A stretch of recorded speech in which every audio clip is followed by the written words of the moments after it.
What's the matter with your hair? Hey, yeah. Hey, what's the matter with your mind and your side? Oh, hey, nothing the matter with your head, baby. Find it. Come on and find it. Hey, with it, baby, 'cause you're fine and you're mine and you look so divine. Come and get your love. Come and get your love.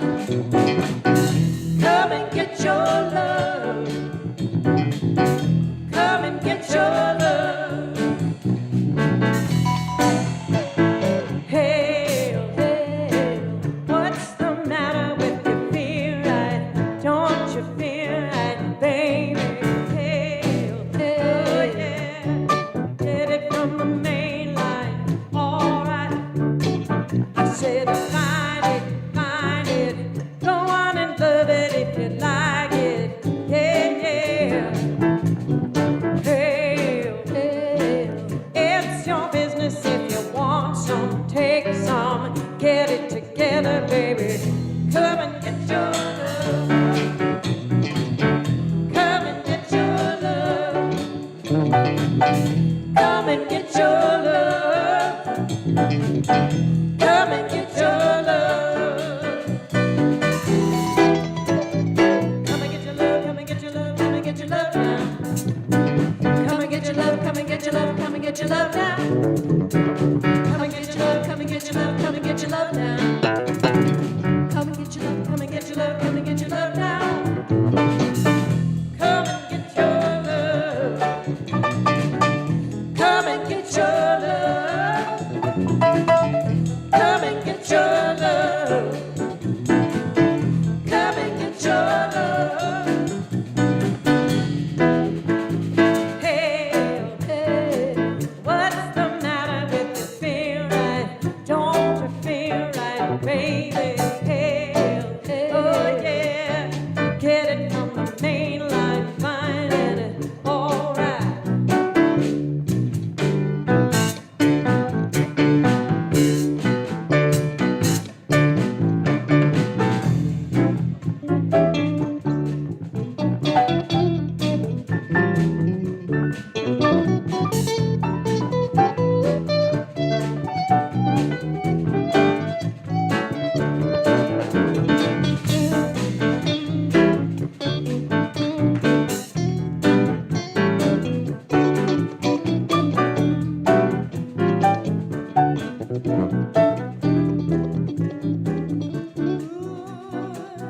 Come and get your love.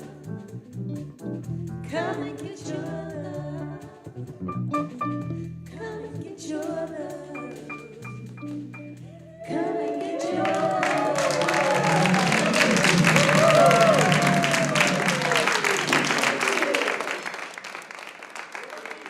Give him a hand. Turn to someone next to you and say, come and get your love.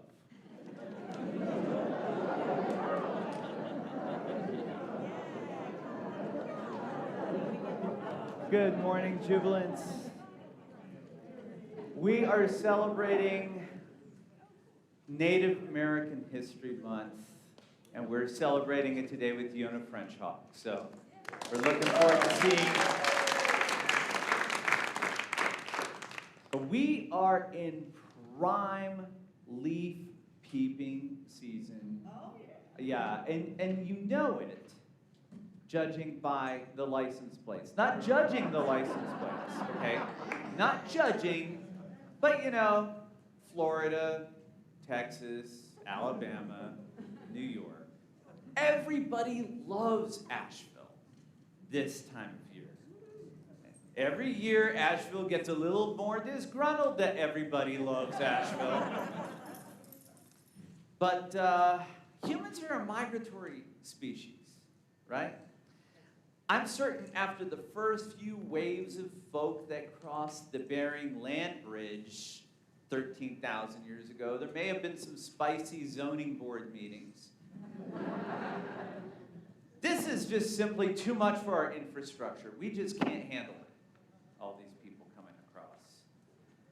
Every continent, except lucky Antarctica, has had something like our current deliberations over Airbnbs. Maybe a little more dramatic and drawn out. Except, I don't know, maybe some cultures, because they were matriarchal, they didn't really get into the high energy conflicts because they put their love into the living land. Civilization as we know it, and that civilization in quotes, is such a tiny sliver of human story. The ancestor of every single person in this room was at one point indigenous to a land. Not necessarily this land right here, but to a somewhere. Much of our human time was devoted to believing that everything that existed was of spirit. Not talking hocus pocus, but rocks are of spirit, wood is of spirit, water is of spirit, the stars are of spirit. With the exception of the scant 2,000 years or so out of 30,000 years of Homo sapiens, our people were everyday mystics of the earth. This is holy. This is holy. These leaves, they're holy. This is holy. This was normal. This was normal. This was normal holiness. Our people knew that that was normal holiness. So it's only been in the smaller fraction of time that we've gravely wounded these ideas and decimated beautiful people. Did we just lose track of time? We forgot that our dwelling place is alive. Now, wisdom keepers have overcome the great tragedy to keep songs intact that we have been singing for eons. Eons. That the life force which animates all of us has no nationality. No nationality. But it's nations which owe a debt of healing to repair and restore the might of these songs. And we, as successors, have much ancestral healing to do. All people, like rivers, may flow free one day through that work of healing. So today, we celebrate the mystics of the First Nations. And with that,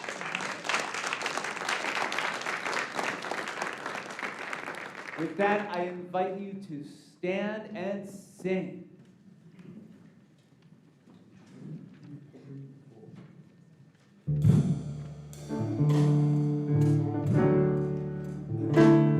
In the midst of the morning we open to all the gifts of the day.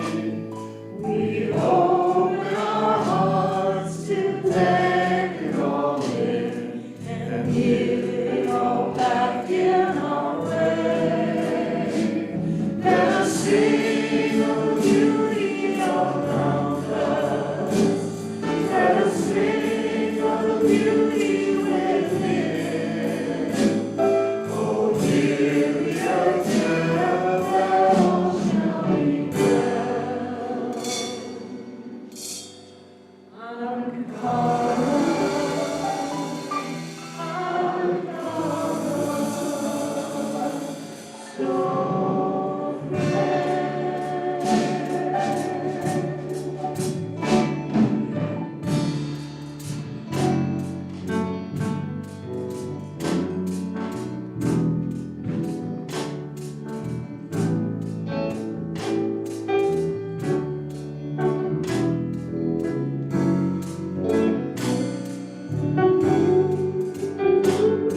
choice other than to be present. And I'm enjoying it because, you know, it is an awakening as we step into what we might call this Via Negativa, or the dark times, or the long shadows. You know, we talk about the long shadow people, the people that live in the trees, the people that come out whenever the sun rises and they stand still inside the tree, and then whenever the sun goes in either direction, they begin to peep out. And the shadows and the memories of the past. The shadows represent the echoes and the vibrations of this earth that represent those that came before it. So when we talk about the season of the long shadows, we talk about these times when darkness comes and the long shadows, the ancient ones come back to remind us. The ancient ones come back to see how far we have come along the path that they have helped to mark for us. So in that way, please, if you will, let's face to the east. Behold, spirits of the east, we thank you for your light and your warmth. We thank you. We thank you for bringing to life the long shadow ones. We thank you for the presence. As their darkness warms our hearts and our souls with memories, we ask you to continue to warm the path and the spirits and the hearts of us all the way from the ancient past to the ancient future. We ask you, Sun Nation, to continue to shine upon us and warm our spirits and our hearts and light the paths to our future and our visions. In the good, I hope. Face to the south.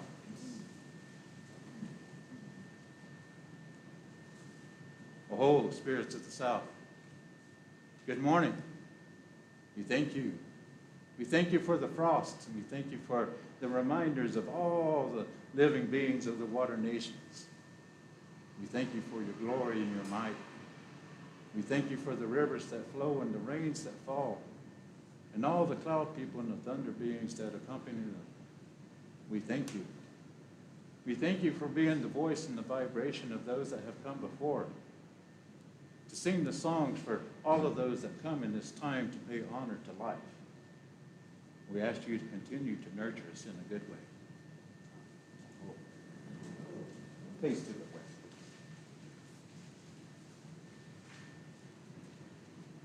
Oh, ancestors of the West. Good morning. We're honored to be here. We're honored to feel the sun upon our face. We're honored to go back in time and have memories of whenever you would wish and pray for us. Thank you for your voices and your stories of old. Thank you for the songs. Thank you for all that you have given so that we might know this day. We see you just on the other side of that veil of life. And we ask you to know that we are here still honoring your prayers and your visions, and honor you with love and passion in a good way. Face to the north. Oh, spirits of the north, we thank you.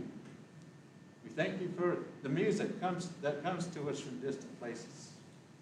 We thank you for all the voices and for all the breath of all living things. We thank you for the breath that you give us that feeds our hearts and our spirits and our souls. We ask you to continue to lift us up to those places that only love and respect and honor know to go. We ask you to continue to honor us with your presence. We know that we honor you in return. In a good way. Face the center, face. Oh, ancestors of the universe. We come to you as one voice and one people and one tribe of this earth. One indigenous people with a voice and a hope and a prayer to rejoin with the greatness of all life, the balance and the harmony that we know. We thank you, ancestors, for your presence in our lives and all that you have offered us in a good way. We thank you.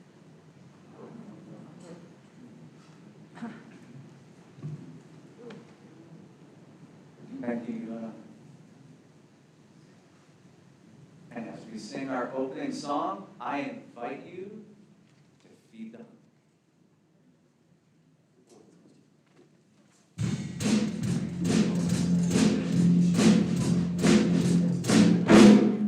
When I'm walking with the Spirit, I'm talking to the Spirit.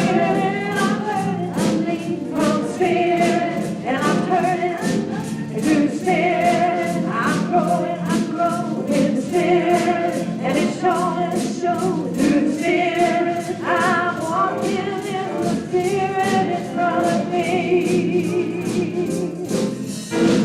When I find myself in one of those situations that's leading to some kind of drama or conversation, I go within and get plugged in with the friends before it's too late. I put the Spirit in front of me to make the crooked places straight.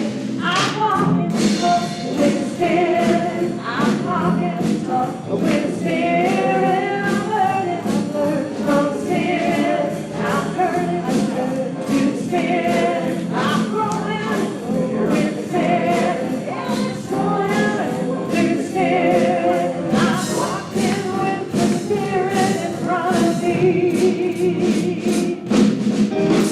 When I find myself in one of those situations, and I don't know what to do, and got no explanation, I go in and get plugged in for a revelation. And time out of line, take the work outside, without my participation. I'm walking with the Spirit. I'm talking with the Spirit. The Spirit. And I'm turning to the Spirit. I'm going with the Spirit. And it's going with the Spirit. I'm walking with the Spirit in front of me.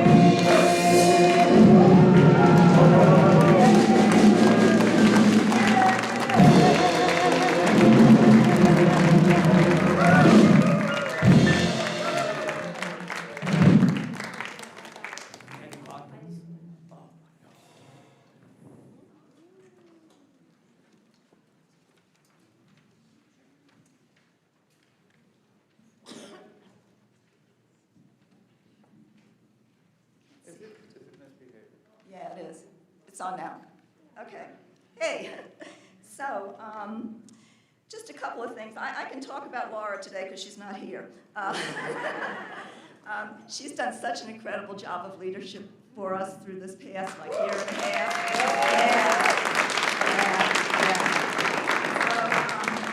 So we've set up a couple of things that you guys can do to show how much you appreciate her, and it's really important for y'all to do this.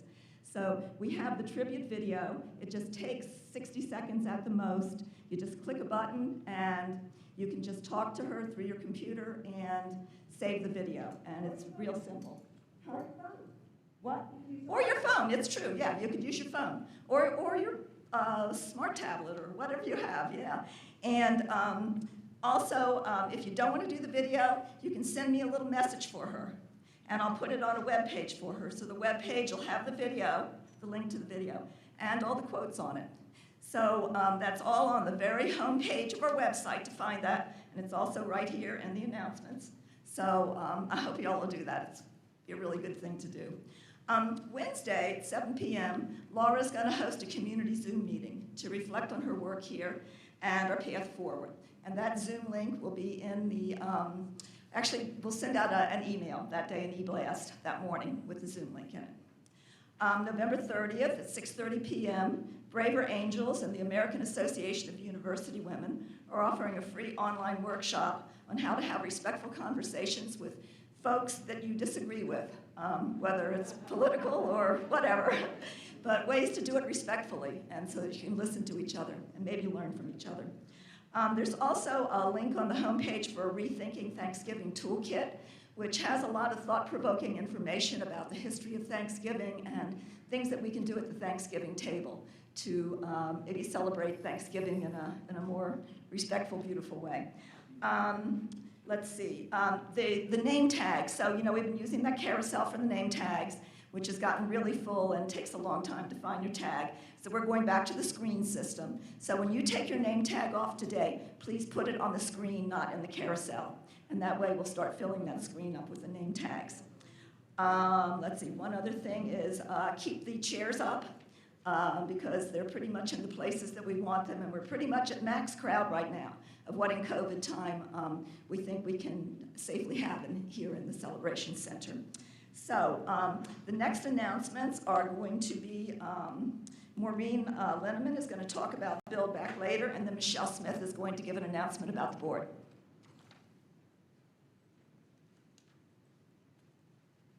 Good morning, Jubilee. Good to be here. I don't know if you've heard some of the news this past week about the UN Conference on Climate Change, COP26. Well, there was a quote that was part of the summation saying that we regret, these are the leaders of the world, we regret that we have not met our goals to decrease carbon in our atmosphere throughout the world. So it's a big thing. What do we do about that at Jubilee? Well, the Earth team has put together a flyer, and this is about the big Build Back Better plan. In that plan, there are climate-focused goals, and these are the ones that we're talking to you about. On this sheet also are talking points to call our legislators. It could seem like, you know, we're just spitting into the wind, as it were, but legislators do count the number of calls. They sometimes quote from a passionate call, and you can call more than once. So there are talking points to talk about this bill and information, and for you to speak from your heart, not to follow this word by word. And then at the very end of this handout are the names and phone numbers of our representatives. If you're not from around here, find your representatives. You just go to US.gov.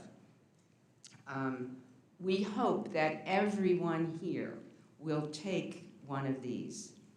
If you took a half hour this week, starting with a 5-minute reflection on what is happening for our children and grandchildren's lives, then go ahead and make these calls after being informed. We will be doing our part. Thank you.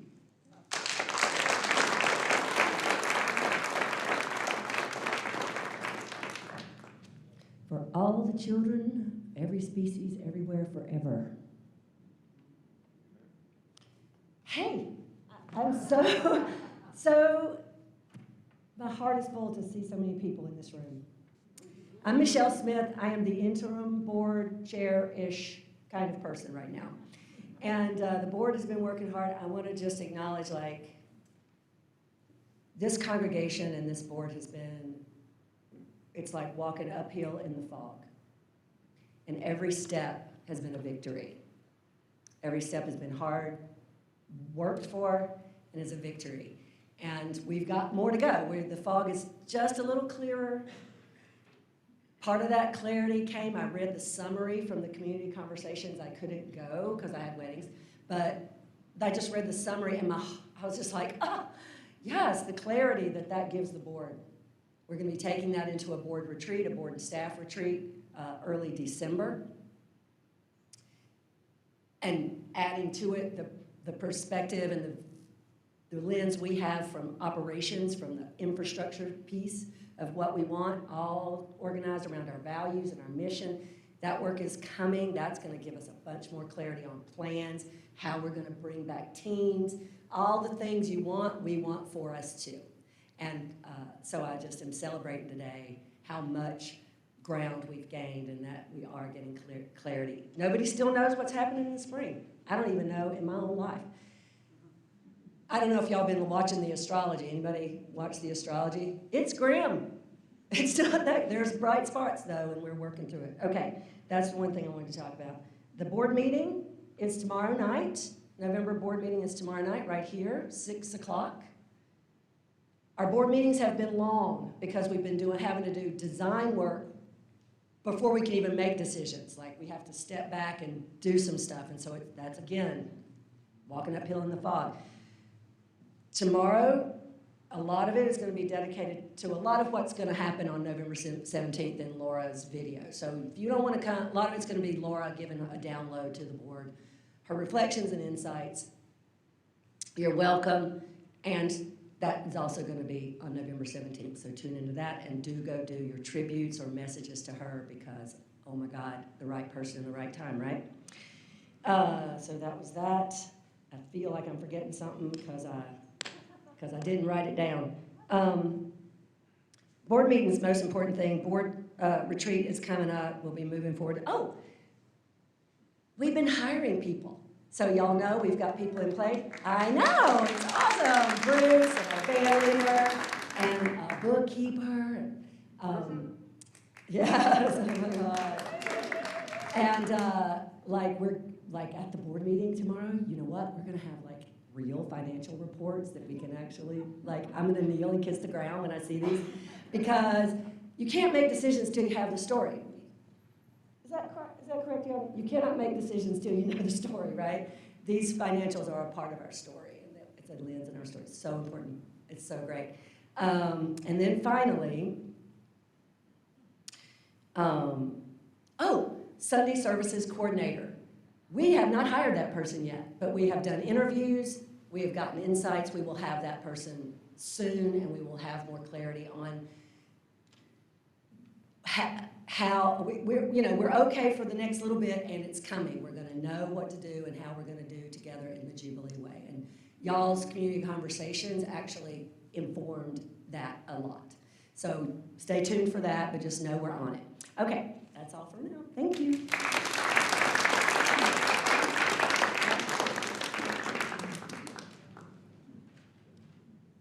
And all that Michelle just shared is backdrop for a favorite story that it seems like I've shared before, but it's from my all-time favorite book of theology entitled, Does God Have a Big Toe?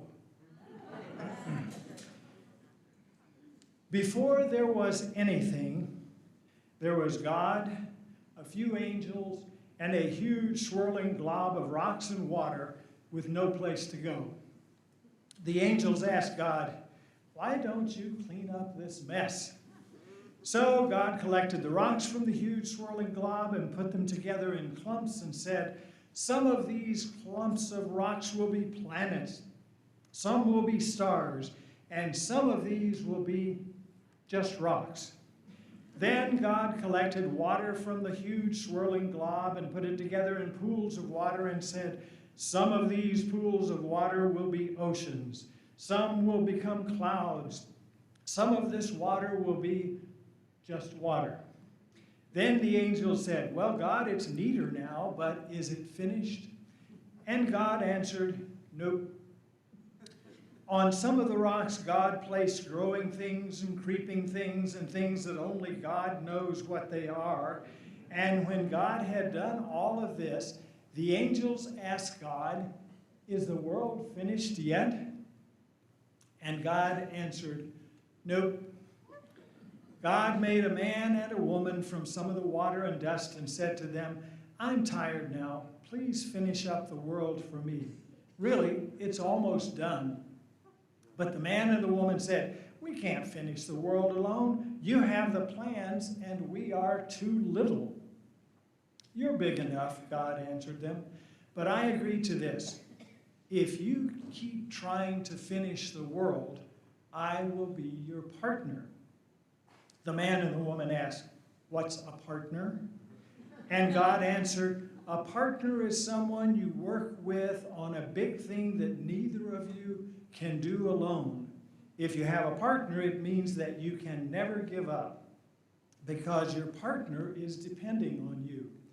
On the days you think I'm not doing enough, and on the days I think you are not doing enough, even on those days, we are still partners, and we must not stop trying to finish the world. That's the deal. And they all agreed to that deal. Then the angels asked God, "Is the world finished yet?" And God answered, "I don't know. Go ask my partners."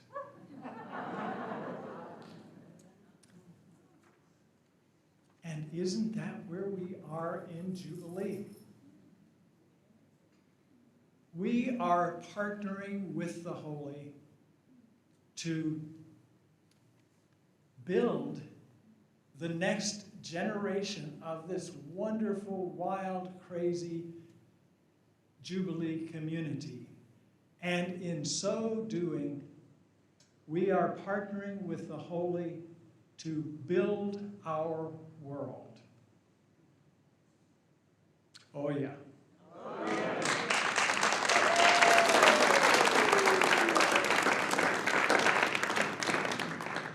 Thank you, Michael. Go clean up that mess. That is a weighty theological conundrum right there. God, come clean up my mess. Perhaps the weightiest theological conundrum. You know, Jubilee has been pretty legend when it comes to praying with our feet. And especially when it comes to teaching the little ones how to pray with our feet. You know, we have sent the Jubilee youth to Haiti, to Costa Rica, and to the Pine Ridge Reservation in South Dakota, home of the incredible activist Russell Meads and the still jailed activist Leonard Peltier. That trip, I know, really changed them. Not because it was an instant download of wisdom, but because it was an instant upload of work. Lots of work, humbling work, transformative work, sweat. They gained a lot from that trip. But then,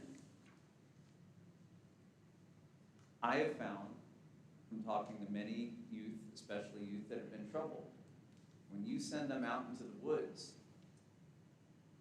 no cell phone,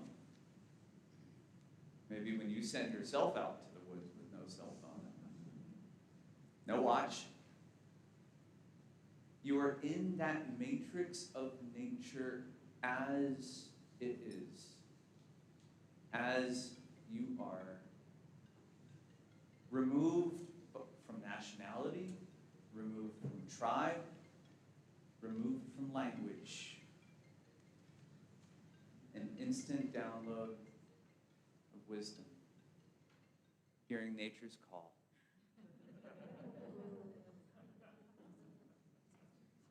As we pray and enter the silence together, perhaps we can ask how we can help clean up that mess, how our mess can be cleaned, and maybe where we have to go for that. Do we have to go far?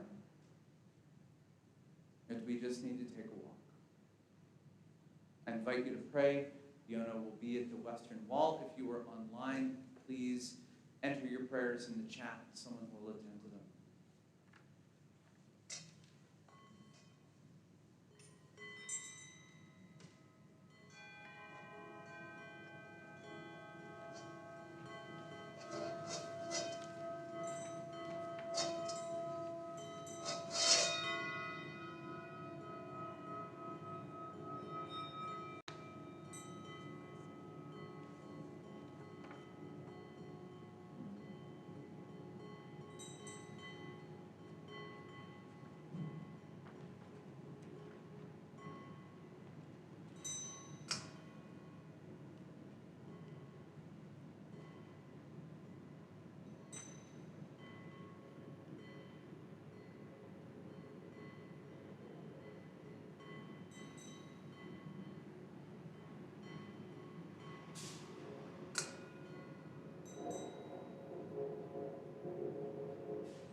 Breathing deeply.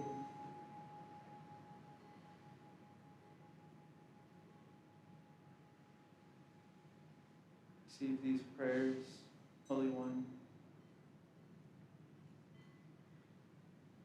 spoken and unspoken.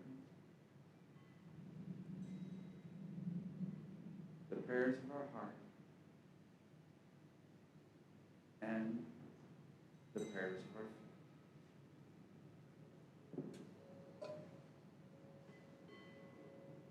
May it be so.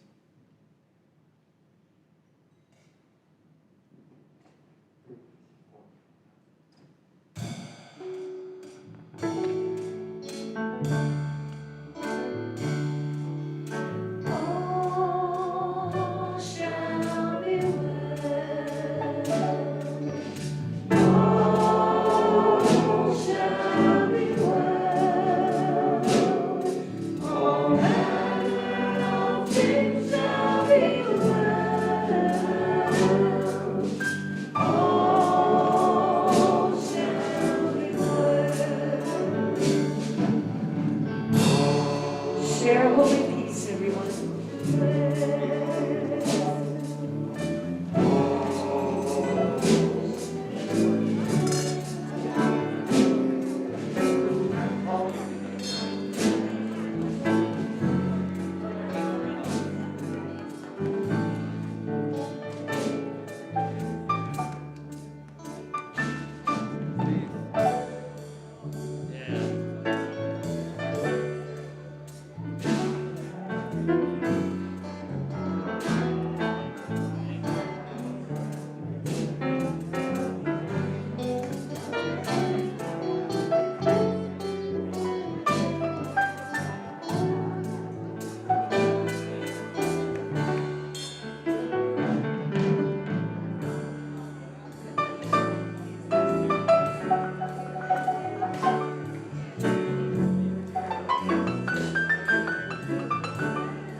Wouldn't need you. There we go. Good morning. I'm Brian. I've been coming to Jubilee for 7 or 8 years, maybe 9 years, and I've shared a bunch of songs over that time. And I usually throw something together at the last minute. I'm like, ooh, I wrote something last night. Can I share it this week in Jubilee? And other people who come in and share gifts, it seems like they know the song already. Or the person has written the sermon, in advance. And I started to feel like I'm maybe the least organized, least prepared person in the whole community. And then I met Yona.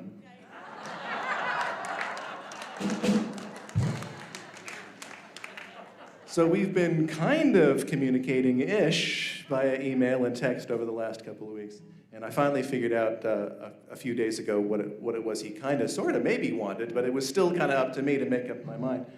So this is a J.J. Cale song, and Yona suggested we rewrite the words to make it a little bit more about Mother Earth than just my sweet baby or whatever.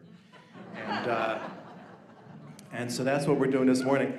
I have also written a song that is in part about and in tribute to Yona specifically, which I hope to share with you sometime soon, but we're not doing that one this morning. But this is called The Sensitive Kind, the Brian Claflin Jubilee Yona version.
Sensitive kind.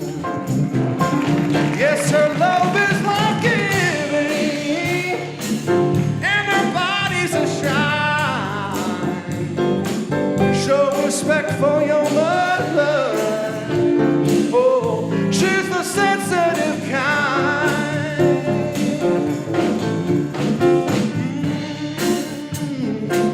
Oh, yeah, yeah.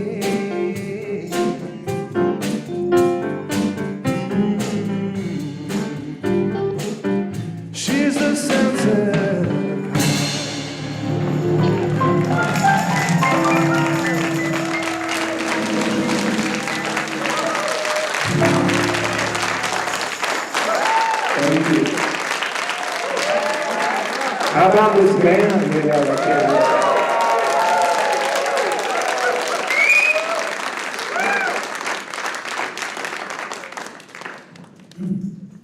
Wow, thank you, Brian. I had no idea. If that's a little bit unorganized, let's be a little bit more unorganized.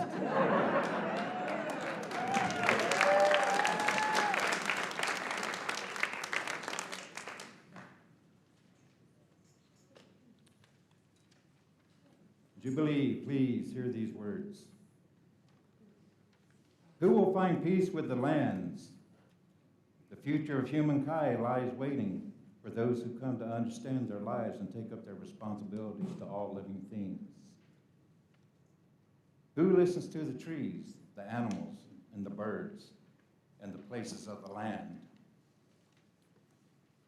As the long-forgotten peoples of the respective continents rise and begin to reclaim their ancient heritage, they will discover the meaning of the lands of their ancestors.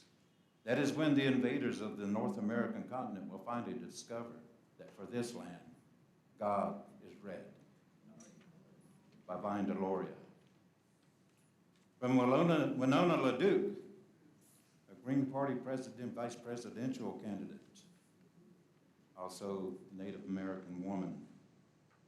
Across the continent, on the shores of small tributaries, in the shadows of the sacred mountains, in the vast expanse of the prairies, or the safety of the woods, prayers are being repeated, and they have for thousands of years, and common people with uncommon courage and whispers of their ancestors in their ears continue their struggles to protect the land and water and the trees on which their very lives and existence is based. And like small tributaries joining together to form a mighty river, their force and powers grow. This is ancient wisdom and holy word. Thanks be to all that is wise and holy. All creation is wisdom and holy word. All creation sings of wisdom in God. Hallelujah.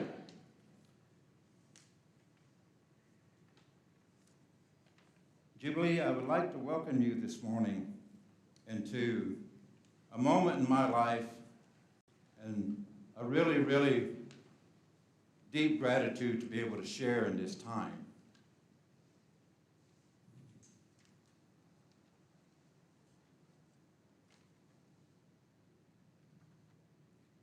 In our ceremonies that we do, in our sweat lodge ceremonies, in the middle of the sweat lodge itself represents the womb of Mother Earth. Whenever we build the sweat lodge out of 16 ribs. The 16 ribs that protect the womb of the mother whenever the child is being formed. So we take the ribs and we bend them. And we bend them gently and we sing to them and we pray to them as we bend them, as we begin to create the womb of Mother Earth. And when all 16 of the lodge poles and the ribs are tied together, right over the middle of the pit is formed an 8-point star. And to my people, we come from the stars. So this is the central point. And within the sweat lodge is a pit. And inside that pit represents the belly button of Mother Earth, the umbilical connection back to the mother. So whenever we re-enter back into the womb, we are reconnecting with life. And on the outside where we have the fire pit with the stone people, we put the stone people in there and get the stones hot. The stone people come from the very beginning of time. They come from that molten lava that is the heart blood and the lifeblood of life that started way down deep in the very heart of Mother Earth and was that liquid fire. And when all the living beings of the skies and the star beings came to the earth, Mother Earth's heart was filled with so much joy that she exploded and it formed the earth. And the stone people, from the very beginning of time, carried the vibration of every story, song, tear, laughter from the very beginning of time. And the vibration lives inside those stone people. So whenever we reheat the stones, it's like taking them back home so they can remember. We take them back so we can remember. And then we ask the stone people, we take them and we bring them We bring them into the lodge and we put them inside the pit, the belly button of Mother Earth, to warm that connection, to rewarm that warmth of love and compassion and honor and acceptance. That place where maybe we don't even have a memory, we just know that we were cuddled in warmth and safety of our mother. When we return to the lodge and whenever we close the door and the darkness comes and the only light is the light of the smiles of the ancestor stone people. And then whenever we take the water and we add the water to the stones and we hear that hissing sound, to our people, that's the voice of the ancestors. That's the voice of the ancient ones. I don't know about you, but in my way of education, they always taught us that the four elements of life, the water, the earth, the air, and the fire. In this ceremony, whenever we come back into the womb, all four of these elements of life are combined. And whenever the steam rises up from the stones and we breathe it, to us, that's the combination of all living elements, so we get to breathe the essence of life. It's the essence of life that goes in and it fills us up, and it goes in and we ask it to purge those vibrations in our bodies that no longer serve the higher good. And we sweat. We purge those toxins, whether physical toxins of things that we've eaten or ingested, whether physically or spiritually. The things that we hear on the news. If red meat stays in your body for 30 years, how long does bad news stay in your spirit? How long does trauma live within the vibration of your soul?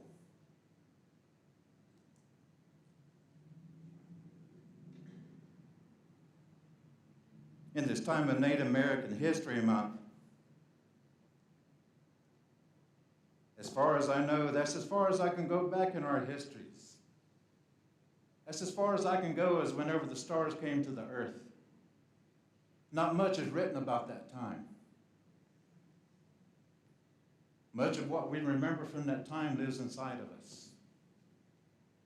Lives inside these tiny little recorders that we were given long before Sony or Texas Instruments ever came along. These little memory chips that we have, that were given to us, that were formed. They were formed by the creation of the coming together of all things. These crystal people, these stone people, whether they're in solid form or in water form, these are gifts to us. And it's through this medium that we try our best, because the Creator has given us the ability to create the water that is the tears of happiness. As you walk through life, what is it that brings tears to you? Have there been times where you just laugh so hard and you just can't help it, and just tears come out and it's just so funny? And there's just something ancient within inside of that. Or maybe you can just be looking out the window and see something happen on the street to someone and it'll bring a tear, a memory. In this way, we know we're connected to all living things. We're able to share the tears that the rain people, when we see the cloud people come, and whenever we call for the earth to receive nourishment and water so that the crops might grow or there may not be a drought. Nature comes and shows us how to shed these tears in a good way. The cloud people come and they shed the rain, and the rain fall like tears on the earth to give it relief. So in this time of remembering those that have come before, maybe we have tears of sadness. Maybe we have tears of memories of this happiness. And perhaps we just have a memory of being. Here in this time in Asheville, I grew up over across the mountain from here. Whenever I was a small boy, my auntie, her name's Molly Running Wolf, old Indian woman. She used to always wear a long dress, cloth dress, that was made out of an old apple, a flour sack. And they would take the flour sacks and they'd sew them together and they'd make dresses. And she always wore these old, sensible nylons with these old, sensible shoes. And always had a red bandana. My father was one of those people that whenever someone was getting ready to cross over, people would come to ask my father to help them cross over. Not in the church way, but in our traditional Cherokee way. We were at the home playing at Molly Run in Wilson one morning, and we heard a car coming up the road. And I looked and I saw the car, and I knew it was going to be a little bit because the road went this way up the side of the mountain, and finally made its way over here to Molly's house. And by the time they got there, we knew that there was an old man in the community that was about to pass away. And we knew the car, so we knew that the young woman must be coming to tell my dad that her father had passed. And there were people gathered at Molly's house, and we're still not quite sure why, but they would all hang out in her backyard because she was a medicine woman. She would fix the medicines and the tinctures, you might call them. And people would come and sit in her backyard around this big fire, and they would wait for her, and she'd come out and hand them whatever it was that they needed for their health. And whenever this woman showed up to report the death of her father, all the people came together, and they got together in their cars and their trucks, and everybody went down the mountain. And in those days, I mean, it wasn't like today where you had interstates and everything. It was the back roads. So it took probably from Molly's house down the road, around the valley, across the river, up the other side of the mountain to the other house, about 15 minutes in a truck. So as we were leaving, everybody had left, and it was just my father, myself, and my Aunt Molly. And I looked at Aunt Molly and said, Kena, koetsana yete, konesha. Come on, Auntie, we have to go. And she just sat there at that kitchen table with a cup of coffee and just nodded at me.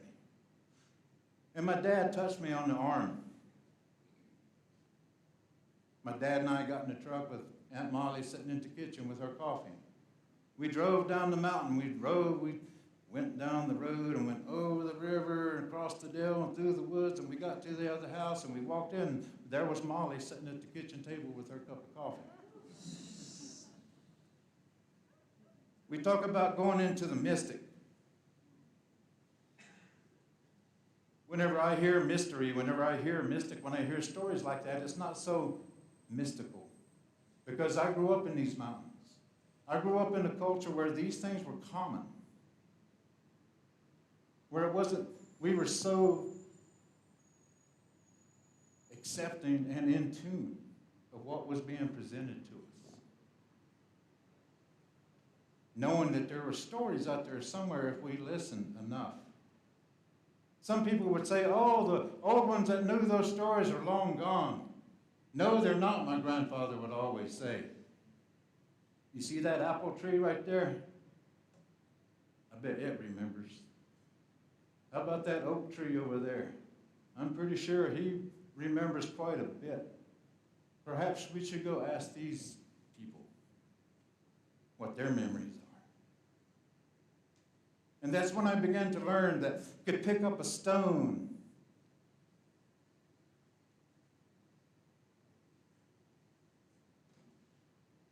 and just ask,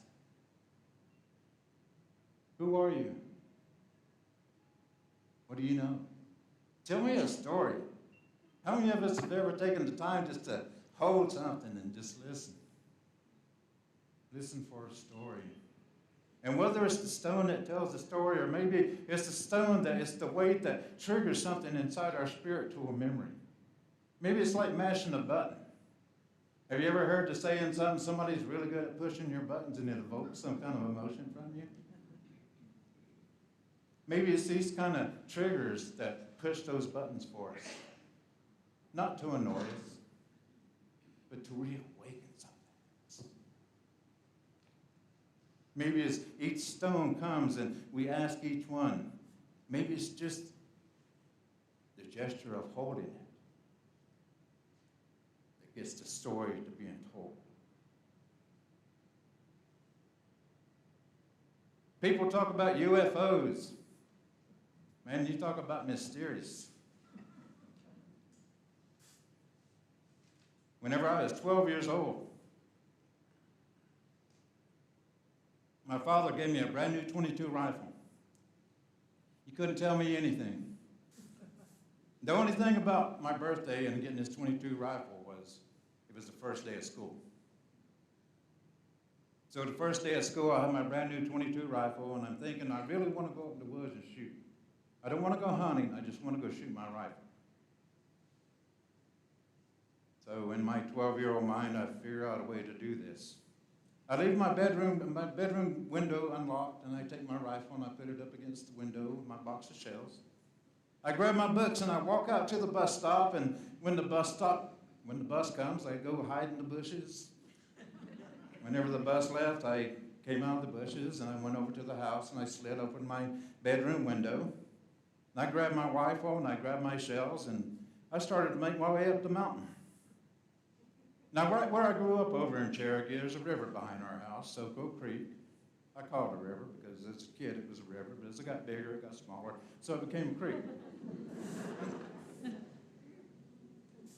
The trail from our house would cross that river or across a little bridge, and the trail went up to this old man's house. The old man, his name was Louisine Thompson. He was an old man, only had one leg.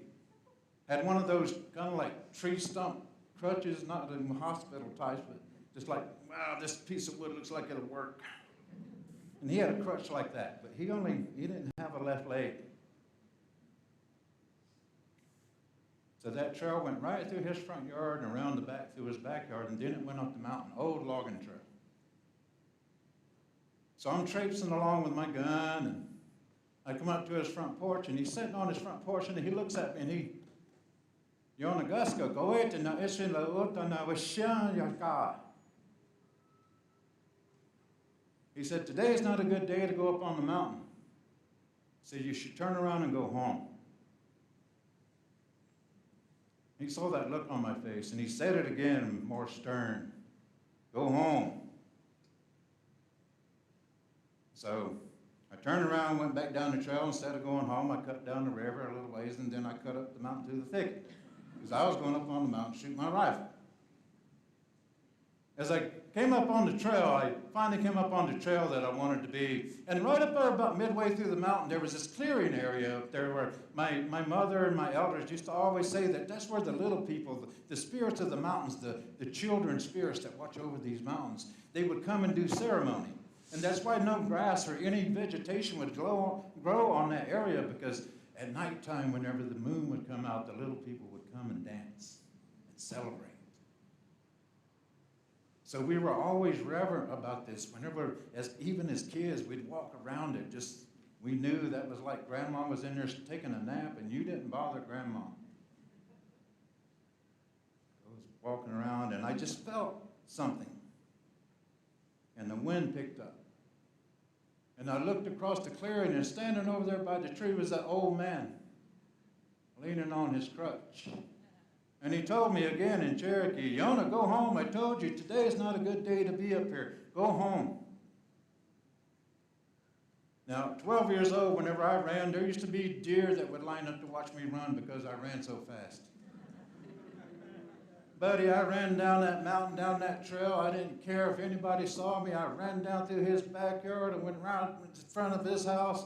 And when I got to his front porch, he was sitting on his front porch laughing. And he said, sit down.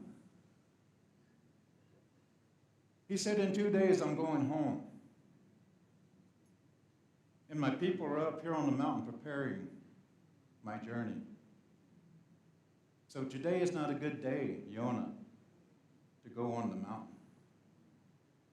He said, you go home and you tell your dad that in 2 days my friends are coming to get me.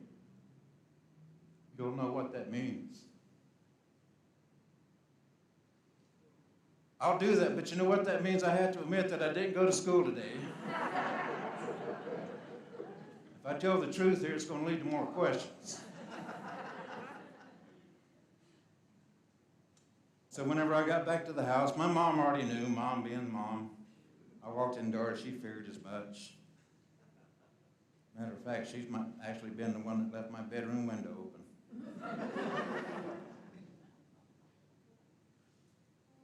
So whenever my dad came home, I told him, and you could tell he was agitated a little bit. But even more so, this is one of the first times in my life where I felt compassion in my father's heart. Or maybe it's the first time I ever actually looked for it or wanted it. So 2 days later, my father comes home from work. We all sit down and eat dinner like we always do. Around 4:35, 4:40, right when my dad got home from work, that's when we ate. And right after dinner, my dad, let's get in the truck. So we got in the truck, and like I said, the old man's house was up on the mountain behind our house in Soco Valley there.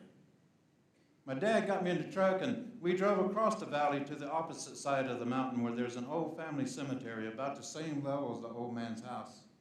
And we sat there. It got dark. Started to get dusky dark, that purplish kind of color. Now remember, folks, I grew up on this mountain. I know every trail a man and woman can go down. I know every animal trail. I know every path up and down that mountain. It started getting dark, and I saw these two lights bouncing. It looked like maybe it might have been two men hunting, carrying lanterns. They might have been coon hunters, because that's about the time of night they'd start coming out. So I kind of figured maybe it's two hunters getting ready to go out to do some night hunting. And as I sat there, all of a sudden, these two lights just dropped. And I was so startled, I looked at my dad, and my dad was already looking at me like just, shh, watch. Because I know there's no trail, there's no way that anyone, without short of falling to your death, could ever perform that. At each end of Luzine Thompson's house was a chimney. And these lights came down the mountain. And they bounced along. And whenever they came to Luzine's house, the two lights went up and disappeared into the chimney.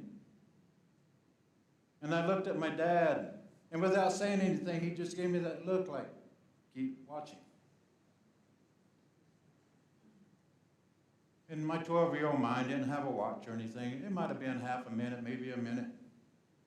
But at the other chimney, three lights came out. And these three lights started going up that very trail I was telling you about that led up to that ceremonial ground from Luzine's house. And those three lights, as my dad and I sat on the opposite side of the mountain watching these lights, when it got up to that clearing where the little people do their ceremonies, they stopped. It was almost as if they had stopped to say hello or to pay their respects. Then suddenly all three lights.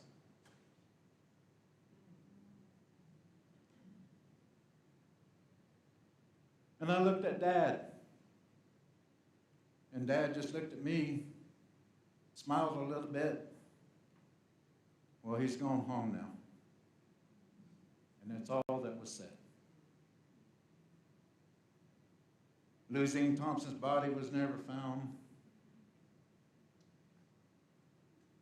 Nobody formed any search parties to look. It's just a way of life. When we start talking about Native American History Month and we start talking about the atrocities that happened to the peoples of this land, well, the peoples of this land have come to a point where we say prayers for the people that came, the settlers, the invaders, as Vine Deloria calls them. Because for the most part, what was done to us was done to them before they ever got here. Done to them by their own people in the name of religion. These mountains are covered with Irish ancestry. Where did they come from? Their differences over religion. Where did almost anyone else come from? As Jay was saying, we're all indigenous. We are all one indigenous tribe of this earth.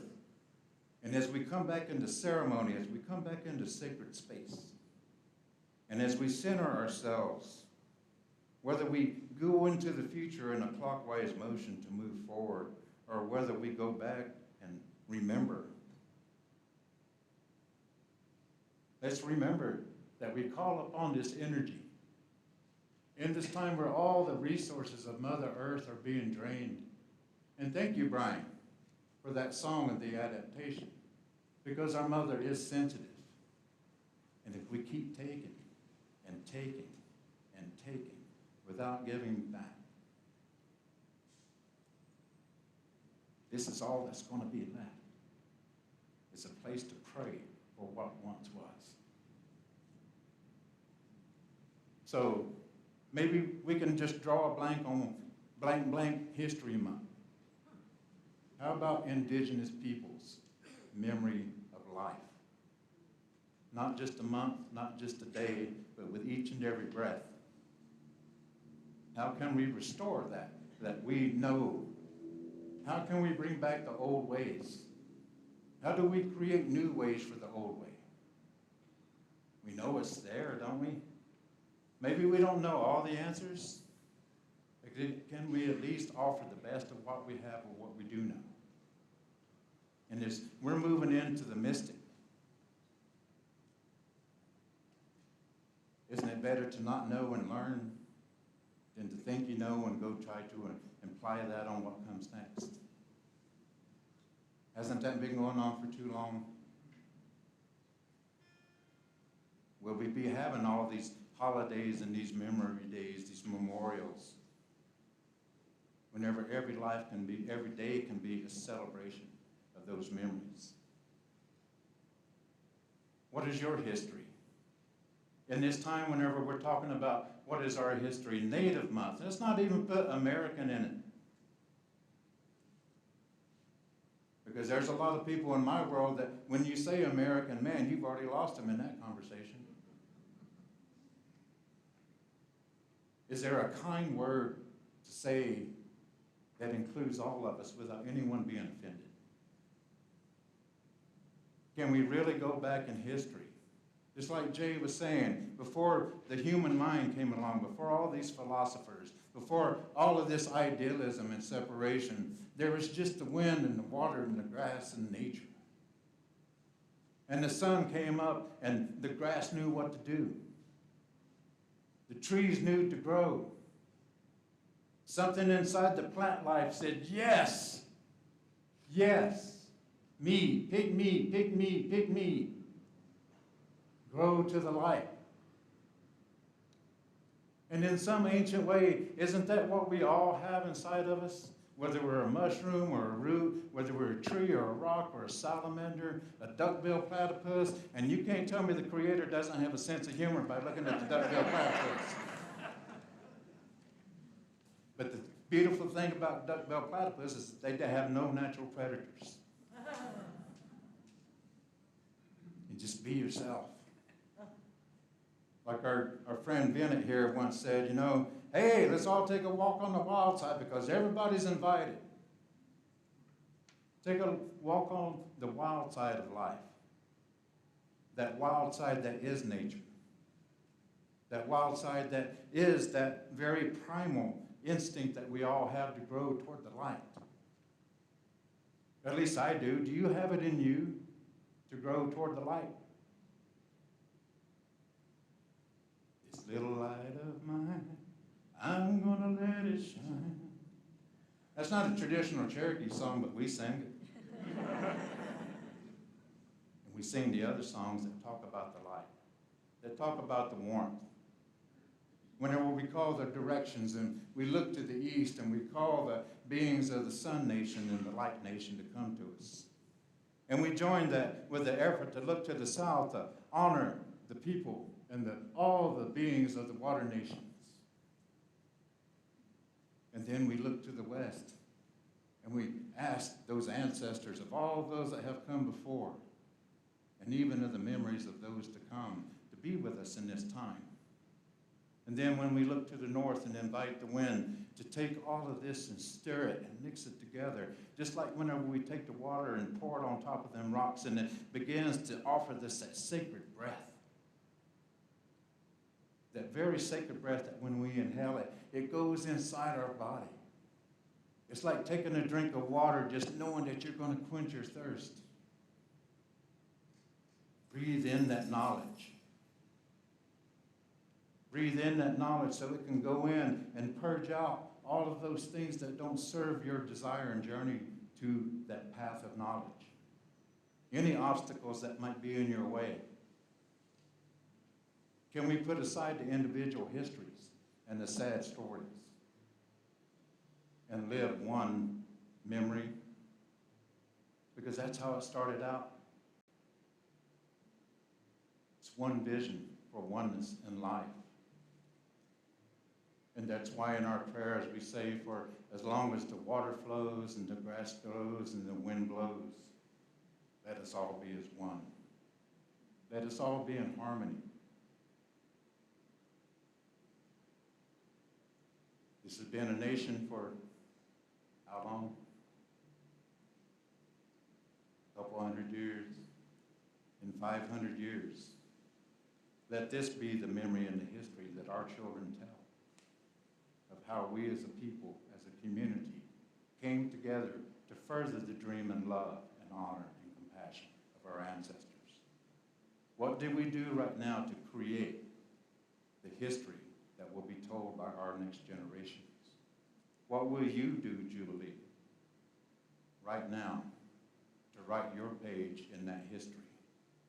Whether it's through a silent prayer, whether it's through donating to the hungry, whether it's donating to your community or your time or whatever it is. Just like we say in the sweat lodge whenever people are, oh, is it going to get hot? It's a sweat lodge. But we're not here to see how tough you are. We're not here to see how much you can take. But we are here to know what we're willing to give in order to receive the blessing of our prayers and our visions. So if you will, Jubilee,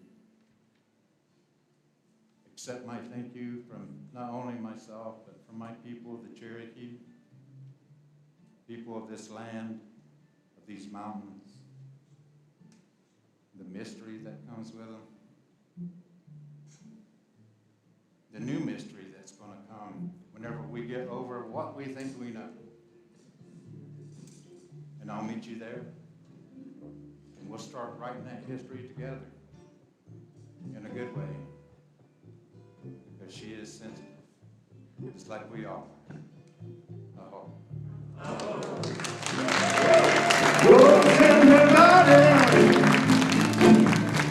nourish your soul. Steward her ocean, stop mixing water in the morning.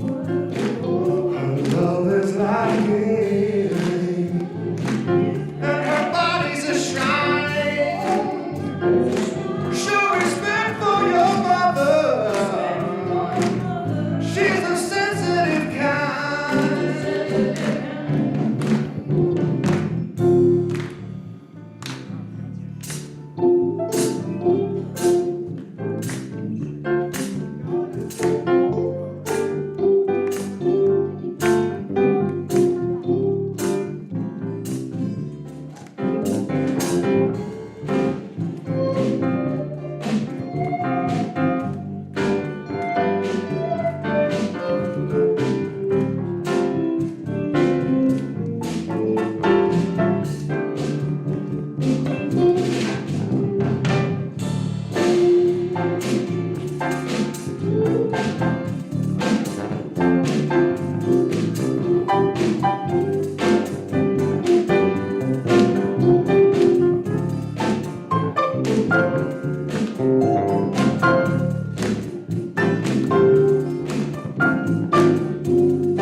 Thank you so much, Jubilee. And again, this time has come where, again, thank you for your generosity and this energy that we know is money. Thank you for these contributions. And at this time, for some of you that don't know what we're doing here, or some of you out there in internet land, in our tradition, we offer this 4 times. The first time is for the past. The second time is for the present. The third time is for the future. And the 4th time is the choice to receive in a good way. In a good way. Thank you, Yona. Let's sing a song as we dedicate our gifts.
Don't you cry.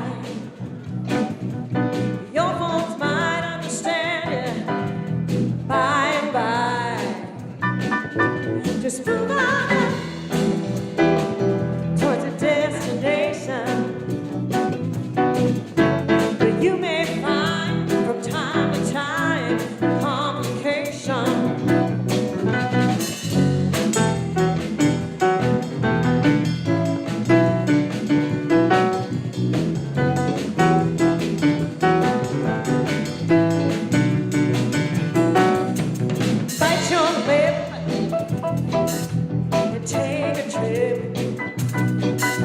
But there may be when road ahead you cannot slip. Just move on, the peace you find into the street for beautiful people where there's only one kind. So hush now, child, don't you cry. Your folks might understand you.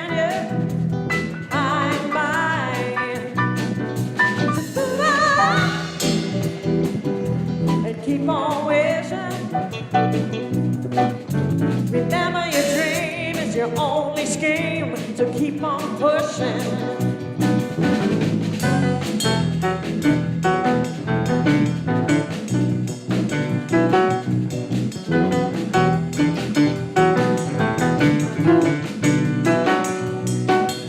Take nothing less than the supreme best. Do not obey rumors people say.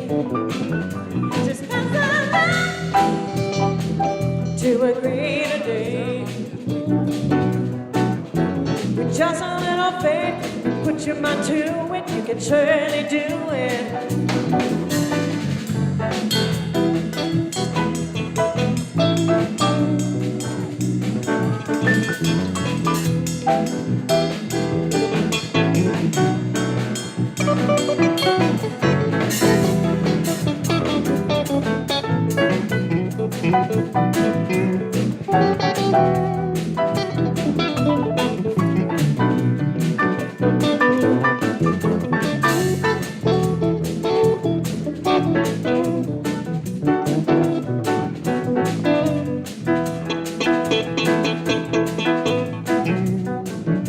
Just move on for peace you find.